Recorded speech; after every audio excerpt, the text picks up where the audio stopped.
make it look more realistic.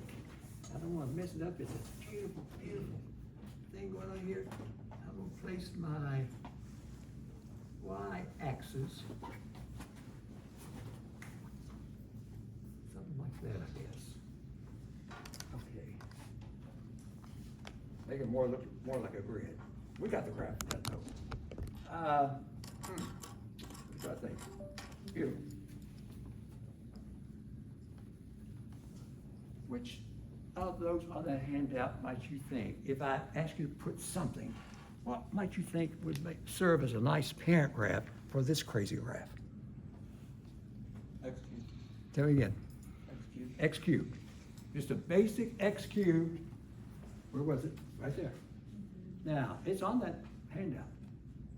If I recall correctly, and I'm doing so much tonight, sometimes I'll forget, the X cubed graph, and put it in red, it looks something like this.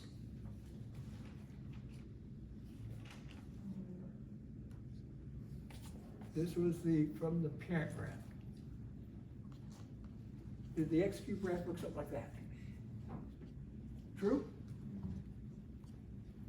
Look at my green graph. Can anyone tell me, does my red graph and my green graph have anything in common? No. And I know the entire graphs don't have anything in common. My red and my green look nothing alike. But there is something. When you compare the red to the green, see, I love this. When you compare the red to the green, there is something they both do the same. And I'm looking for that. Oh, I see hands going up. Yes. So one goes negative, forever negative, and then the other one goes forever positive. Well, okay, I got you. Hang on now. Oh. So the green one did this. It drops down forever. Yeah. Does my red one right here do the same thing? Yeah. So are these two pieces, the green and the red, separate graphs, but are they doing the same thing in that region there? Yeah. And out here, I'm trying to find it, was the red one doing this, and was my green one doing that also? Yeah. Can I make a correlation, Professor? I want that. My correlation is when the exponent is even, and if it's positive even, they're gonna go up. If it's negative even, both of them are gonna go down. Love it. Love it. Now she's talking about even, and in my case I graphed a cubic, X cubed. Guys, so the red one and the green one did have something in common. Not much, but they had something in common. Now, where was this commonality noticed? Out here on the ends. The end of the green graph, I see what's doing on the end, it's dropping down. My red one, it's reference, or parent. On the end, doing the same thing. So out here on the end, they're doing this. Out here on this positive end, this is doing this, this is doing this. The green and the red are doing the same thing. They're both rising out there, and both falling on the other end. And that is happening over on the end. By the way, guys, is there anything else they're doing together on the graphs? No. I don't see anything else that they're doing together. Just outside on those ends, they're both doing this, dropping, and here they're both rising. They call that end behavior. The graph and its parent will be behaving the same way out on the ends, and this is described like this. What is the end behavior of my graph? Wow, Mr. Park, are we pretty close to this? Mm-hmm. Oh, we are? Mm-hmm. Wow. I know I get carried away. Could you calculate real quickly, just out of curiosity for me and the class, where is that local max? Can you find that for me real quickly? Where is it exactly? There's a local maximum in there somewhere. I have no idea unless I sat down and did calculus. See if that will tell you where it is. What's that? Is it way up there? Or way It's like 8 at 8. Oh, it's way up here then. Mm-hmm. Okay, so he says if you're actually going to do the precise graph, Professor, you do have a local max, but it's up here at 8 something. So mine must be raised up some. That's just a rough sketch. It's at 4. And 4? Yeah. It's up at 4. Yeah. Oh, then mine's closer. Yeah.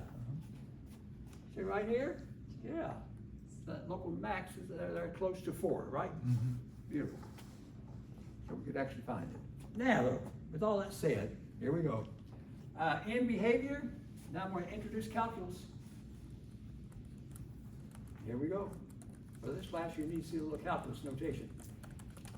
Number 1, when they ask you to describe the in behavior of your function, they describe it like this.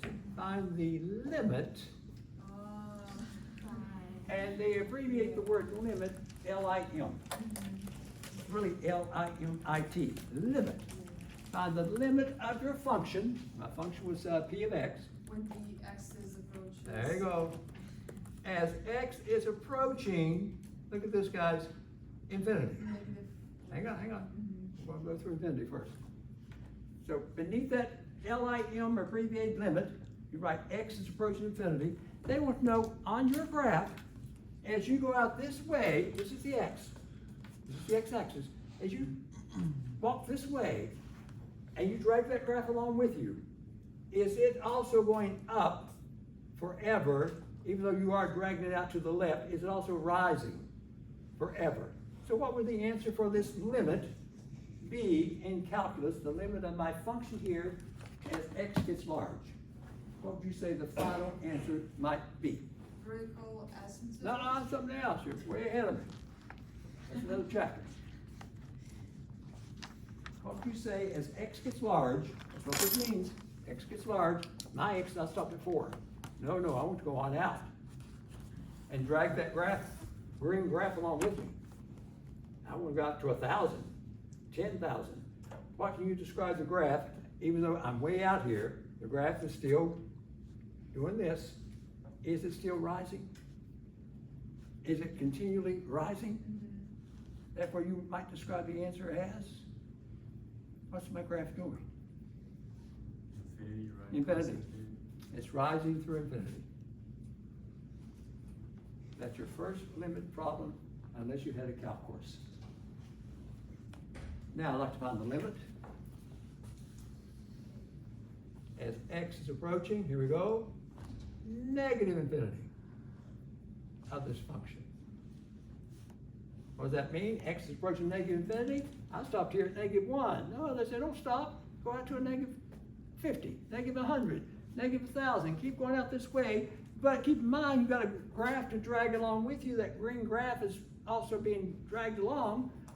What's it doing as I pull it out further to the left? Is it still dropping down?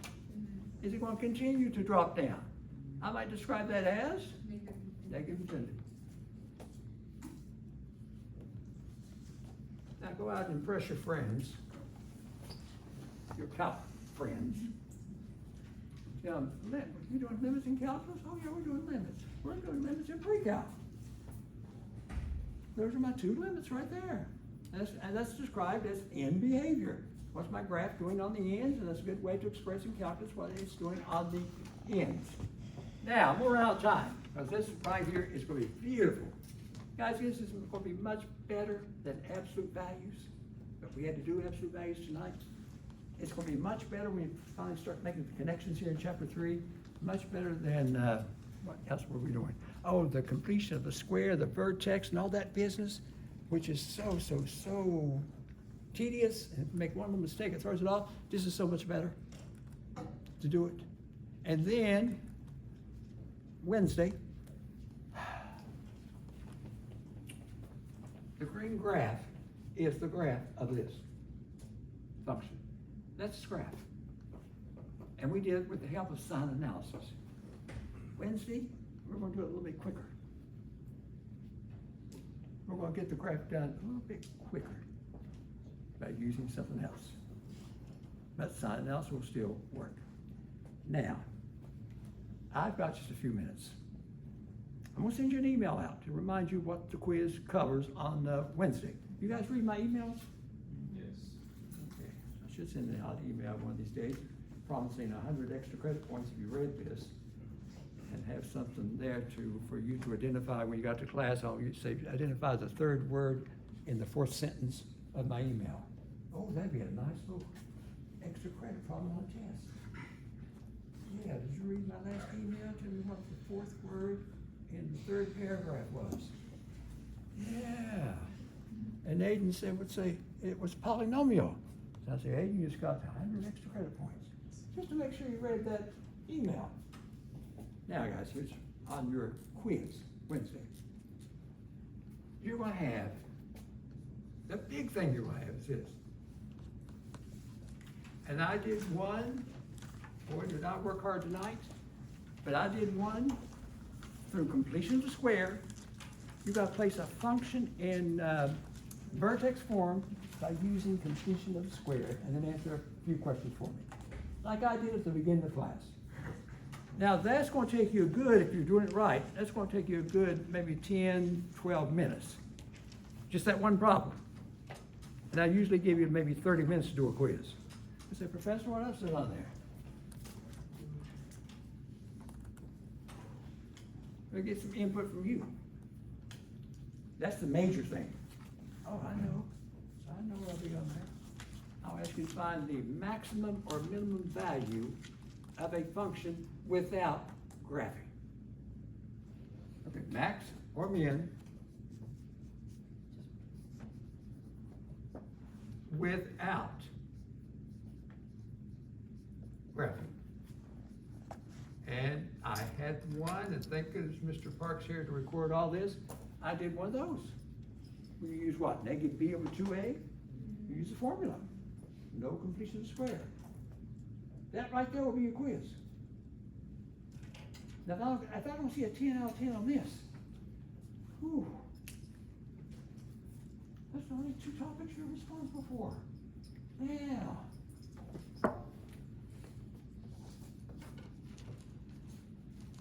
I have another EC on there. What was that last extra credit worth? 5 points? I think that if you know your grade average, you guys who got it, that 5 points helped. Big time. So I'm gonna try it again. Okay, I'm gonna say probably 5 points. It may be a little bit less, but right now I think about 5 again. Now give me some ideas of what do you think a nice little extra credit problem would be before we close down tonight.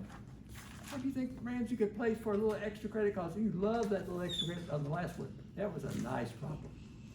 What do you think I could do here?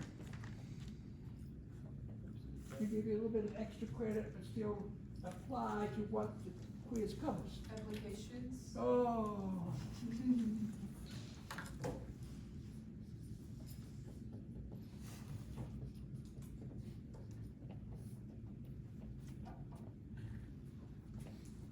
Now, one of my students came in and says he's forgotten how to do applications.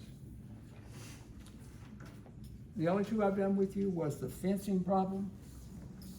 And I think I did the other one with something being tossed up in the air. And you have to find the height of the ball, the maximum height, is that true? And the number of seconds and so forth. So guys, it's gonna be one of those for the extra credit. Either a fencing type or the ball being tossed up in the air.